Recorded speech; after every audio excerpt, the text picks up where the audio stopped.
What's up, guys? I just want to do a fan mail. And should we call it fan mail? Friend mail? Friend mail? I don't know about friend mail. Right, because some stuff might not be friendly. Right, exactly. I mean, that's the catchy title, fan mail, that everyone wants. That's what gets the views. When you It is? Fan mail, yeah. Or fan mail unboxing. All right, let's do this basically Anthrax challenge. Because this could be, you never know what somebody's going to send. And that's the voice of Chris Perez in the background that you heard right there. He's in here producing today. And he's always in here producing behind the scenes, even though you don't see him. You'll maybe start to get to know him soon. But we're going to do some fan mail right now. And, I consider a lot of like the fans of this show like friends. A lot of you guys, I've met you out on the road. And, I know it's kind of a short meeting sometimes, but I try to make it, I know there's a lot of people out there that come out because they care. And I appreciate that. And I try to show you in the brief amount of time that we have together that I care as well. And if there's ever something that I do that you don't feel that way, let me know. Because if you're showing up for me, I feel like I'm trying my best to show up for you. There's a lot of like messages that come in on Instagram and stuff, and I can't get back to all of them because I wouldn't sleep or be alive. But I try, and I appreciate you guys' support as well. So let's check in, man. I want to hit. We got some gifts that came in, some things. I'll start off with one of those, and then we'll get into an email that came in. So this came in right here from Mr. Nick Reeves, and Nick was a guy who emailed, and he said, "Hey, man, I saw you opening some stuff, doing an unboxing on the episode or the Patreon, and I couldn't help but notice that you're cutting into these boxes with a toothbrush or with a bone, a dead bird. You sharpen a dead bird bone and you use that to get into somebody or something like in prison." And so he said, "Let me send you one of my blades." And so this gentleman, Mr. Nick Reeves from Reeves Blades, and I haven't seen it, bro. This thing already seems pretty wild, but he sent this blade right here, this hitter. Ooh, boy. Wow. Dude, this is a, what? Oh my God. I think it has blood on it. You can't see this, but there's a little bit of some reality on there. This looks like something that would show up with some luminol. I don't know if anybody watches Dateline or Forensic Files, but a little luminol. Man, Nick, this is beautiful, dude. I mean, this is green right here, and this wood grain in here. And they got some emblems in it. This is really beautiful, man. And this is what we're going to use then from now on, Nick. And this case feels kind of homemade. Shit, I'm going to cut myself open. This is not good for me. I was cutting into a piece of cake one time when I was young, and I was real hungry and cut my hand wide open and had to go to the hospital. But anyhow, thank you, Nick. We will use this, brother, if shit gets out of hand in here, or just to get into some of these other items that came today. This case, though, that's the tough part. But this is for Reeves Blades, and we'll put a link in your for your blades as well, Nick, in here below. Thank you for that. I got this email that came in from Britain, and a lot of you guys know I've had a long outstanding issue with Britain. And it's just that, and I know some great British guys, man. I know, I have some British friends through the AA program. I have a musician friend that's British, and he's maybe one of the nicest people I've ever met. There was a guy working sound on this pilot we were shooting last week, and he's British, and I'm like, jeepers, they're looking for me. And this email came in, and I think this might even things out with the UK and me. It said, "Hey, Theo," this was from John Mahoney. It said, "Hey, Theo, I really considered calling your hotline, but I think you've had enough British accents on there lately. I didn't want to miss anything out. We're not so bad, though, when you get to know us." And that is true. If you read the history books, you see that Britain stole all the diamonds, killed half of Africa, and did some other wild stuff. But this was also when colonial times were still happening. So it was every man for himself, and that's kind of, times have kind of changed now. It's not that way so much. But back in the day, boy, Britain was king. He said, anyway, you must get tons of messages every single minute telling you how funny you are. And so I'll say it and get it out of the way. I love what you do, dude. Your podcast really makes my week go quicker when I need it to. And not just because you're a comedy gift and how you want to improve on yourself. It just comes through that you really care about your fellow man and ladies. And that's true because I do think about them ladies sometimes. Boy, had a daydream the other day about a titty, like the ultimate titty. And it was just one, but it was goddamn. It was just a fucking it was like a Dave and Buster's right in front of your face. Which brings me to my proper reason for sending you this message. The last few months I've been struggling to keep things in line, mainly work and choices I'm having to make in my career, and it was really affecting my confidence and everything in my life. I just really didn't think I could keep everything on the rails. It was an episode a few weeks back where you said something in your closing speech, and dude, you just hit me with the exact thing I needed to hear in that exact moment. I'm even going to pretend I didn't tear up a little. And you know, it's funny, man, I appreciate you sharing that because that kind of stuff happens to me sometimes in here. You know, a call will come in and you'll just hear that, you'll hear somebody be real. And it's something that we just don't see anymore. We don't hear it anymore. And, you know, I probably hear more of it than some people because I go to AA meetings and I'll go to those meetings. Man, when you're in those meetings, dude, the thing that keeps me going is that you have people in there that are sharing like the thing that they don't want you to know, but that they need you to know because they just can't go on anymore carrying it on their own shoulders. And you hear stories, things get really real in there. And it's a place where I'll be sitting in there and half the meeting sometimes in an AA meeting, I'll be like, man, fuck this people. Fuck this dude. That guy cuts his own hair. You know what I'm saying? Fuck everybody. This dude's over here eating ants, like a lot of freelance humans in there. And then one guy will say something and it goes through all me sitting there being judgmental. Because judgment is just a way for me to keep you away from me and me away from you. And somebody will hit me with something and it'll just like an arrow right into my heart, man. But thanks for saying that, dude. I'm glad we have some moments like that on here. And you said I'm probably a bit older than you. Had totally different upbringings to a lot of the guys that call into your show, but that doesn't mean my arts aren't as dark as those guys. They just manifest in different ways. I like to push myself as hard as I can in my career to be a better dad, husband, to be physically and mentally as strong as possible, and it really takes a toll. You know, that's so true, man. You know, I'm trying to get myself into a better place right now, and it's hard. You know, you'll watch, like I saw this video that popped up yesterday of this guy, Aubrey Marcus, and he is this MMA guy, and, he's friends with a lot of those guys, and he seems, when you look at him, he seems to have his life seems awesome, and it makes me think like, man, it makes me feel less than myself at first. Instead of me thinking, oh, this guy can inspire me, my first thought is, man, I'm not as good as this guy. I'll never be as good as this guy. But the truth is, I don't even know what that guy's life is really like. And he probably has ups and downs, just like everybody. But if I can get away from that immediate judging myself, then I can maybe learn something from him. But I'm just letting you know, man, yeah, it's tough. It's tough to show up every moment. It's tough, And I learn it from you guys, things you tell me and you ladies and stuff. And I learn it from us showing up here each week. Dude, we've showed up here together for each other. I don't even know how long. How long, Chris, has this show been going on? We're about to do the 90th episode today. About to do 90th episode, man. That's a year and a half of episodes, I think. I'm just guessing. The first episode was December 2016? Yeah, December 2016, December 19th, actually. I think I remember that. December 19th, yeah. So, yeah, we're right at about 6 months, or right at about 18 months. Yeah. But thank you for this email. So you just said, so I wanted to thank you for that, man. I'm not the kind of guy that sends fan mails or whatever, but it seems wrong that in the instant you were giving me something so invaluable and I couldn't do anything to thank you. I know this isn't much, but clearly you want to help people in need. So just know that you're making a difference. Thanks, man. I appreciate that, dude. I don't always feel like I'm a good person. I feel like I struggle a lot with trying to be an okay guy. But man, you got me tearing up, bruh.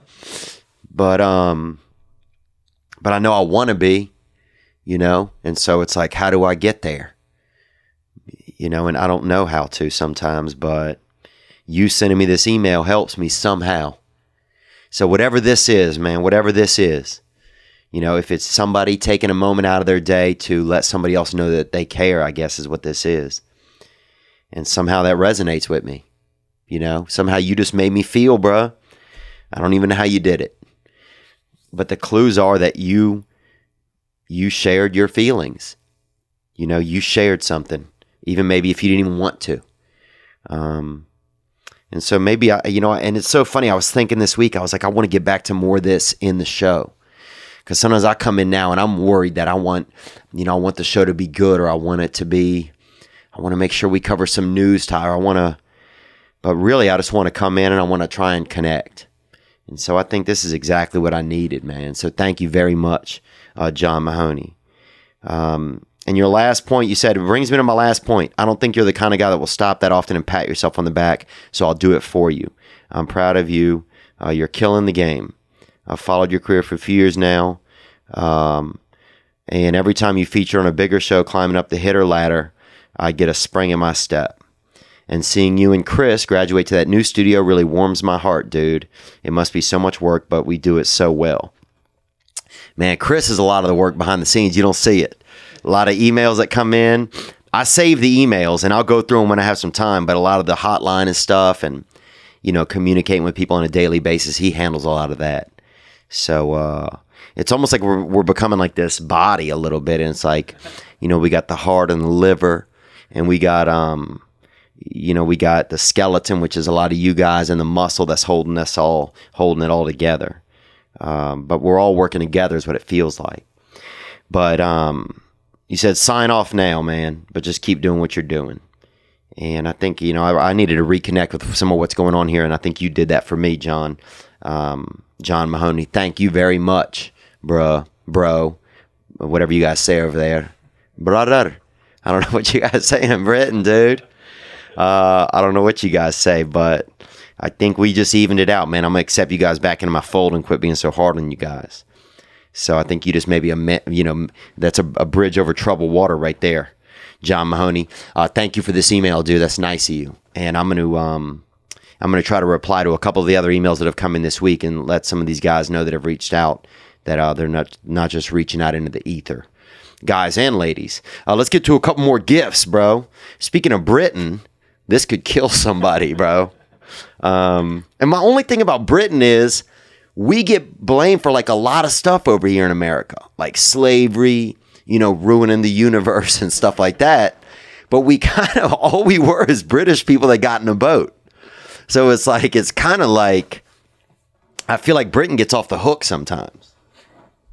But maybe that's not true. Maybe that's not how you feel. And maybe what we should do is have a future episode that kind of evens this out. That's not a bad idea, huh, Chris? No, that'd be really good. Have a British person come in that knows what's going on and can help us talk about how the Brits feel about, you know, the transfer from colonialism into a time where things aren't, you know, where you can't just run over to your neighbor's house and cut his throat and fucking use his blender for as long as you want, you know, because times are different.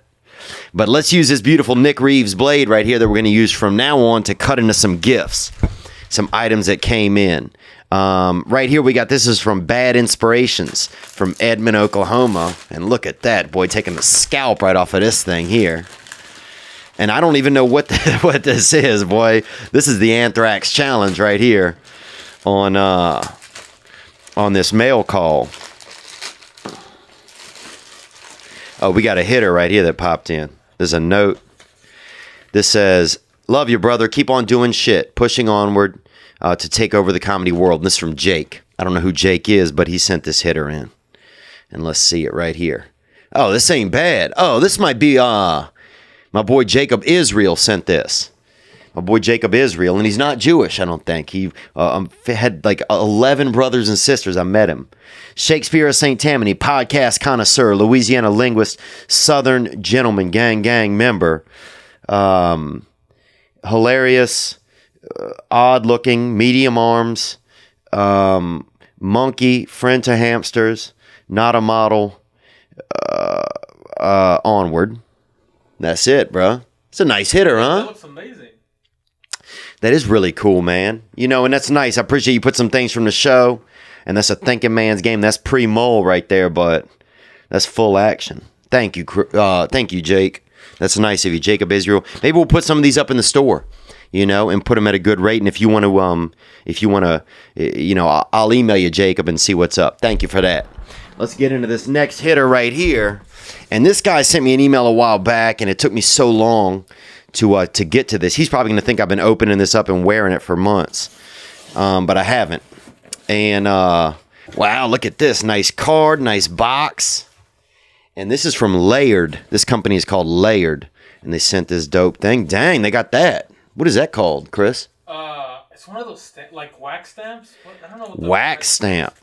That's some straight up Targaryen shit, isn't it? That's Game of Thrones, boy. Wow, this is like something you get if you're getting invited. Yeah. This is something you get if you're getting invited to like a slave's birthday party or something, isn't it? Like, this is some old school shit. Yeah. This is Laird, and this is Caleb at Laird USA. Theo, hope you enjoy the gear. Sent 2 styles of tees and some joggers. Joggers, actually, so nobody gets racially offended. But it's pants. Let me know your thoughts. Everything is made in USA from organic cotton. Would love to discuss a collab in the future. Man, it's nice of you, bro. Got these Laird stickers. These are dope. And he sent this hitter right here. So that's a nice tee right there if you like to get your run on. Making me feel like running. And what else came in right here? Oh, that's another, that purple tee, boy. You know what I'm saying? If you want to be a male nurse right there, you got that hitter. And what is this? Some pants. Thank you for this, man. Well, what I'm going to find a way to do is I'm going to include... Oh, yeah, boy, this would keep my fucking nuts nice. These are some nuts niceners right here. Some of these might fit Chris Perez, if so. And you sent 2 pairs of those, man. Thank you so much. We'll put a link in below this to the Laird stuff if people want to grab some of this Laird gear. And I'll let you know how these pants are, man. These look dope because they look like they got enough room for your dick in there. A lot of these new age pants try to cage your D up. And that's because feminism. They don't want your dick getting out. And you know, a lady called me out the other day on the airplane for getting an erection in my sleep. And that ain't cool, bro. Rogan even texted me about that. He did? Dude, he's like, bro, did some lady really call you out for getting an erection in your sleep? Yeah, she did, that freaking mook. That freaking meatball with legs. That's nature. Oh, dude. Yell at nature? Yeah, that's what I'm saying. And I think that's probably where he took some offense to it, you know, because that's not, he doesn't work like that. And her husband didn't say anything, that puss. But anyhow, all right, this is the last thing we got here right here. And this is from Portia D. Leghorn. And I don't know if that is a cartoon or not. I mean, she must get that all the time. Yeah. Foghorn Leghorn? Yeah. That's the only other Leghorn in existence. But she sent some things right here. First of all, she sent this body sponge right there, boy. So we might have to get Chris Perez to use that thing, dude. Ooh. Thank you, Theo. Gang, gang, son, for giving me the opportunity to introduce you to all of our natural products. I see you have a big, kind heart, as do I, and I pray that you find our products very useful and hopeful for you and any lady of your choosing. Please let your family and friends know that they don't always have to use the commercial brand products on their skin, which has a lot of ingredients we can't pronounce, but they have other options that are better. We also make our own toothpaste, dishwashing liquid, and we grow our own veggies and make our own kombucha. Dang. Homemade kombucha? Where is this from, too? So this is out of Memphis, Tennessee, boy. I've eaten mushrooms in Memphis before, and it didn't go too well, Portia. But Mike and Portia's natural care products. Look, I'll squeeze some of this on me. We'll give a little bit to Chris Perez here, see how he works with it. You know, you could use something. What do you need, Chris? Listen, I could. I'm not one to turn down cleaning products. I can use all the help I could get. This is cleaning for your body, man. Yeah. This is ylang body wash, boy. Not ylang. Yeah. Dude, that might fit right in with us. Lemon and sage, olive oil, coconut oil. Good God. Might as well just run through the garden with my asshole open. You know, this sounds really good for you. That lavender Castile soap. Thank you, Portia. You know what? I'm going to try some of this. Essential oils right here. Mike's Sinus Salve, boy. Woo-hoo-woo. Get that hitter, son. Mike's Sinus Salve. What? Ooh, I'm going to polish the inside of my frickin' my air maker right now, boy. Oh, yeah, dude. I'm wide awake, son. Woo-hoo. Man. Oh, yeah, dude. This feels lively. Thank you, Mike and Portia's Natural Care Products. We'll put some links to that at the bottom of this. I appreciate that. That's nice of you. And I'll start using some of this. Dude, that freaking Mike Sinus Salve, boy. I never had a man in my nose like this. But I'm using that right now. So thank you, Laird. Thank you, Reeves Blades, man. This is just, an opening and unboxing. Some gifts. Some of this stuff will make part of the studio. And I'll use and report as life goes on here. But I just want to thank you guys. Thank you, John Mahoney, for the nice message, and for mentioning Chris in there. He does so much of the stuff that you don't see. And he's got a bigger heart than me, man. That dude, he's kind of a bigger dude, but he's probably fucking 80% aorta. You know what I'm saying? That aorta scale. That dude might have 9 aortas in him. Some cattle have like 11 bladders. It's different for Chris, but on the valve side. But thank you guys so much. This is just an unboxing. We did it. Thank you guys for the sweet things that have come in. We'll get to some more in the future. And I appreciate it. I really appreciate you guys sharing the love.